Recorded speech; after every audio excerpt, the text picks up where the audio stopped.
হয়েছে।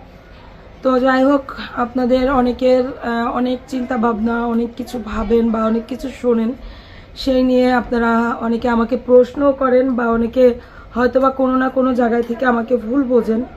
তো আপনারা জানি না কতটুকু দেখা এই বোনটাকে ভালো লাগে বা কতটুকু আপনাদের কাছে আপনাদের মন জয় করতে পারছি বা রিয়েল কতটুকু দেখাইতে পারছি। আজও পর্যন্ত রিয়েল যা হয় আমার জীবনে সেটা দেখানোর চেষ্টা করি। হ্যাঁ, তো আমি যেহেতু মানে সবসময় আমি মনে করতাম যে একজন মানুষ যে প্রবাসীর বউ হইলেই যে সব কিছু থেকে মানে থাকবে, মানে দূরে থাকবে বা প্রবাসীর বউরাই দেশে শান্তিতে থাকতে পারে না, এই জিনিসটা মানে আমি না অনেক সময় না ভাবতাম যে কেন প্রবাসীর বউরা কি শ্বশুর শাশুড়ি আছে না দেশে, তো সবাইকে নিয়ে তো প্রবাসীর বউরাও ভালো থাকতে পারে, প্রবাসীর বউদের সাথে কেন ঝামেলা হবে বা কেন কি হবে। তো আমার জীবনটা আসলে আমি মনে হয় বেশি নিজেকে নিজে অনেক ভাবতাম যে না, আমার জীবনে কখনো ঝামেলা হবে না, আমার স্বামীকে বিদেশ পাঠাই, কখনো আমি এই ঝামেলাগুলো ফেস করব না, এটা আমি সবসময় ভাবতাম। তো আল্লাহ জানি না কোন কারণে কি করে। তো যাই হোক, আপনারা অনেকেই বলতেছিলেন যে আমার মানে বাড়ির সম্বন্ধে, মানে ওই বাড়িটার সম্বন্ধে কথা বলতে ভালো লাগে না, তারপরে প্রতিনিয়ত বলতে হয়। আর আমি আপনারা মানে যারাই ব্লগ বানান বা যারাই ব্লগগুলো দেখেন, কমেন্ট করেন আবু তালা, তো তারা কমেন্ট করেন, তারা হইল আমার কোনো না কোনো ভিডিওর ভিতরে যদি আমি বলে থাকি যে আমার বাড়িতে মানুষ কেন যায় বা আমার বাড়িতে যেতে পারবে না, এটা যদি কোনো কোনো ব্লগে যদি কারোর জন্য বলে থাকি, তো সেজন্য আমাকে ওই ব্লগটা অবশ্যই রিপ্লাই করে দেখাই দিবেন। আর হইলো আরেক কথা হইলো কি, আমার শাশুড়িকে আমি মানে বাড়িতে যে রাখবো না বা আমার শাশুড়ি আমার কাছ থেকে দূরে পালায় থাকতে চায়, এই জিনিসটা যারা বলেন বা যারা এইগুলা করেন, তো আমি তাদের উদ্দেশ্য হয়তো বা বলবো না, যারা আমার ভিউয়ার্সরা আমাকে দেখেন, যারা আমাকে দেখেন তাদেরকে আমি বলবো যে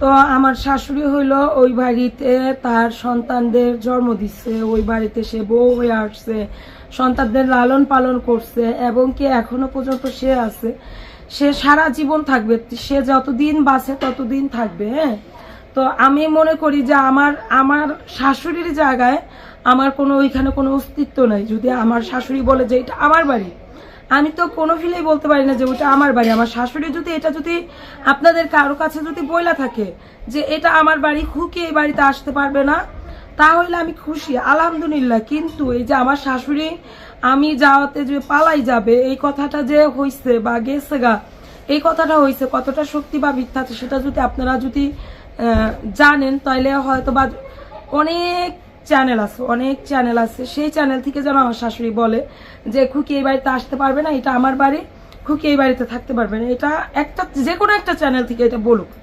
হ্যাঁ, এটা সে বলুক, আমি আলহামদুলিল্লাহ। কোনোদিন বলবে না যে আমার শাশুড়ি কেন বললো আমাকে এই কথা। আমি নির্দ্বিধায় মানে ঝামেলায় আমি বাড়ি ছাইড়া দিব, আমার শাশুড়ি থাকবে। আমি আমার শাশুড়িকে থাকার জন্যই ওই বাড়িটা করছি।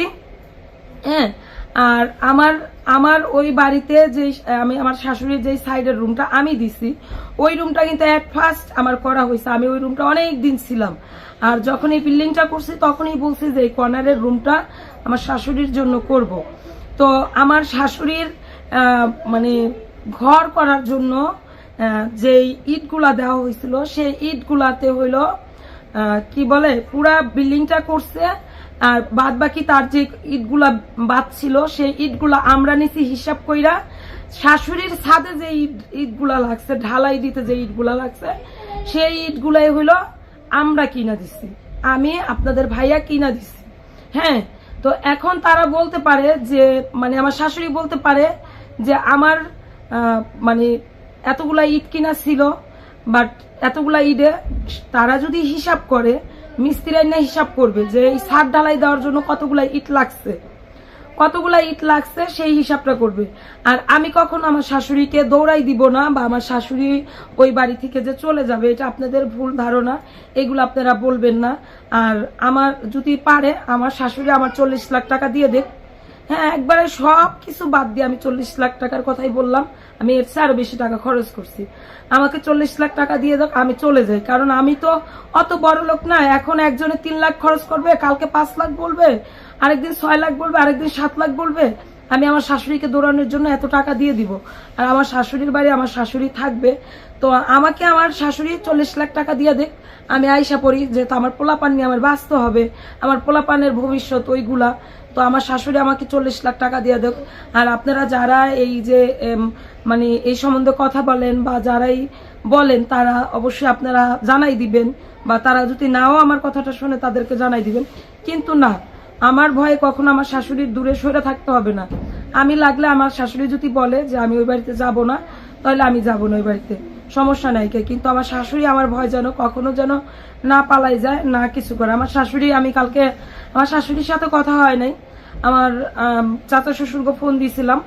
তো তারা বললো যে আমার শাশুড়ি গত পরশুদিন বিকেলবেলা না দুপুরবেলা গিয়েছে, আমি জানি না। আর হইলো আজকে চাচা শ্বশুর না, আজকে আমার চাচতো ননদের সাথে কথা হয়েছে, যে সাথীর সাথে। তো গেছিল, আবার কালকে বিকেলবেলা চলে আসছে। তো কালকে বিকালবেলা চলে আসছে, আমি জিজ্ঞেস করলাম যে কেমন আছে, বললো ভালো আছে।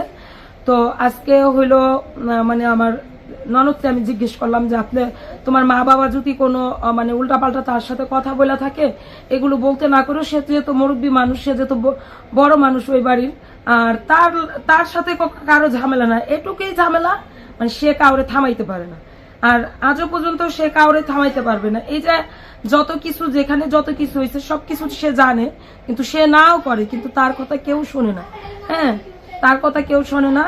তো আপনারা মানে আমার খুব খারাপ লাগছে যে আপনারা অনেকেই বলতেছিলেন আমার শাশুড়ি আমার মানে ইসে চলে গেছে, বা অনেকে এই কথাটা জানেন। এই কথাটা যখন আমার মানে সবাই তো আর যাচাই করতে আসে না, সবাই তো আর ই করে না। অন্তত অন্য মানুষ শুনলে বলে যে একদিন বলবে তুমি নাকি বাড়িতে যাওয়ার জন্য তোমার শাশুড়ি পালাই গেছে, বা তোমার শাশুড়ি চলে গেছে, তুমি বাড়িয়ালির দাও দাপড় দাও। আসলে আমার শাশুড়ির কাছে আমি কিচ্ছুই না, আমি ছোট্ট একটা মানুষ। শুধু তার সন্তানকে সে ছোট থেকে বড় করছে, লালন পালন করছে, তার সন্তানের বাড়ি। ঠিক আছে, আমি যদি বলতে পারি আমার স্বামীর বাড়ি, সে সবার আগে বলতে পারে তার সন্তানের বাড়ি, এছাড়া আর কিছুই না। হয়তো বা অনেকেই আবার বলতে পারেন যে শাশুড়ির ছাপাই নিয়ে কথা বললাম না, আমার মান সম্মানটা আপনারা খাইয়েন না।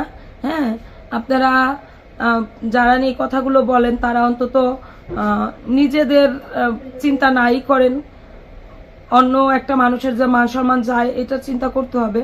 আর যারা নিয়ে আমার মানে প্রতিনিয়ত আমার কোনো মান সম্মান নেই, এটা আপনাদের কাছে যাচাই করে বা বলে, আপনারা অন্তত যতটুকু আমাকে ক্যামেরার সামনে দেখেন ততটুকু তো চেনেন আমাকে, যে আমি কোন টাইপের লোক, বা আমি কি বলতে পারি বা কি কইতে পারি। হ্যাঁ, আপনাদের সামনে যতটুকু বলতে পারি, আপনাদের পিছনে আমি ততটুকুই বলতে পারি, এর চেয়ে বেশি না।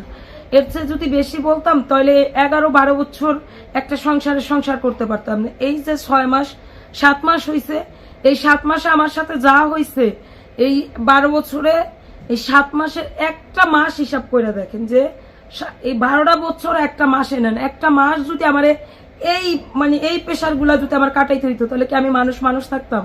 সুইসাইড করা লাগতো। ঠিক আছে, যদি আমার স্বামী আমার পাশে না থাকতো তাহলে আমার সুইসাইড করা লাগতো। আমাকে এমন একটা জায়গায় আমারে নিয়ে দাঁড় করাইছে, ঠিক আছে, যেখানে আমার অর্থ সম্পদ সব বিসর্জন দিলাম, আমার মান সম্মানও বিসর্জন দিলাম, আমার সন্তানদের নিয়ে আমি ঘরেও থাকতে পারি না, আমার স্বামীও দেশে নাই, মানে এই একটা অবস্থায় আমি আছি। তো আমি মানুষটা কেমন আছি তা অবশ্যই সবাই জানেন, সবাই বোঝেন। এই যে দেখেন আমার মুখে এত পরিমাণে মানে অ্যালার্জি। হ্যাঁ, আমি যদি আমার বাড়িতে থাকতাম বা আমার সন্তানদের নিয়ে যদি আমার বাবার বাড়িতে থাকতাম, আমি কিন্তু নিশ্চিত মার কাছে কারো কাছে রাইখা আমি ডাক্তারের কাছে চলে যেতাম।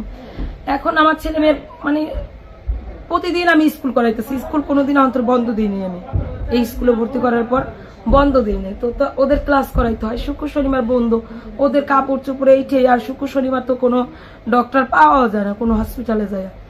তো যাই হোক, যে যেখান থেকে এই ব্লগটা দেখতেছেন সবাইকে অসংখ্য ধন্যবাদ। আমাকে ভুল বুঝবেন না, যদি ভুল বোঝেন সেটা আমাকে বইলা দিবেন, একদম মুখের উপরে বইলা দিবেন যে আপা এটা আপনি ভুল করছেন, এটা আপনি মানে ভিউ কামানোর জন্য করেন, এটা আমাকে বইলা দিবেন। আর ব্লগটা দেখতে থাকুন।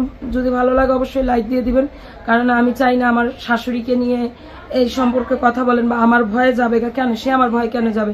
সে বাড়িতে থাকুক, লাগলে আমারে বলুক যে খুকি তুমি এই বাড়িতে আইসো না, তোমার জন্য অশান্তি হয়, তুমি আইসো না। বা আমি যদি কাউকে বলে থাকি যে ওই বাড়িতে কেউ যাইতে পারবে না বা কেউ যায় কেন, সেই ব্লগটা অবশ্যই আপনারা রিভিউ করবেন বা দেখাই দিবেন বা শুনাই দিবেন। হ্যাঁ, এটা করবেন, ঠিক আছে?